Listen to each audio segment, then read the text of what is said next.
¿Los comunistas apoyan el autoritarismo porque se imaginan como los líderes de ese gobierno? No lo creo. No lo creo.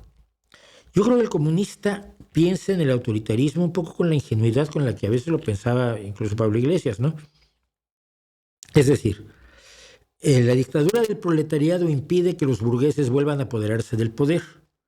La dictadura del proletariado es del proletariado, es decir, los pobres, los trabajadores, los que antes han sido explotados brutalmente por los dueños de los medios de producción, serán ahora los que conduzcan el país y sean además los propietarios de los medios de producción. ¿Te das cuenta cómo el folleto publicitario no suena mal?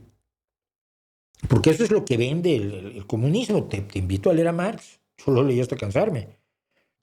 Entonces, bueno, una organización social en la cual sea el proletariado el que lleve las riendas del país, el que tome las decisiones económicas, las decisiones políticas y que se organice de la mejor manera en beneficio de los más desprotegidos. Hombre, qué buena idea. Cuando lo ponemos en práctica no funciona. No funciona porque finalmente al crear un autoritarismo se genera una élite improductiva cuya función fundamental es mantener el poder y hacerse con los bienes de todos. Y entonces la dictadura del proletariado interviene en todo el mundo menos el proletariado.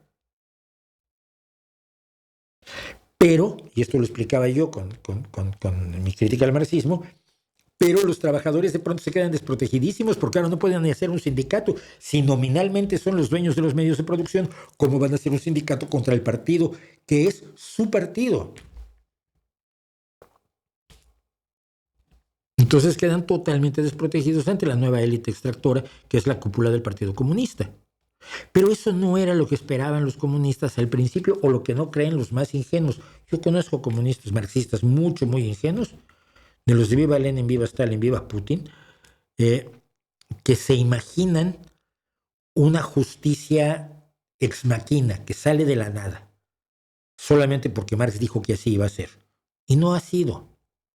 Y lo que sabemos de sociología y de psicología de masas y de psicología humana nos dice que así no funcionan las cosas.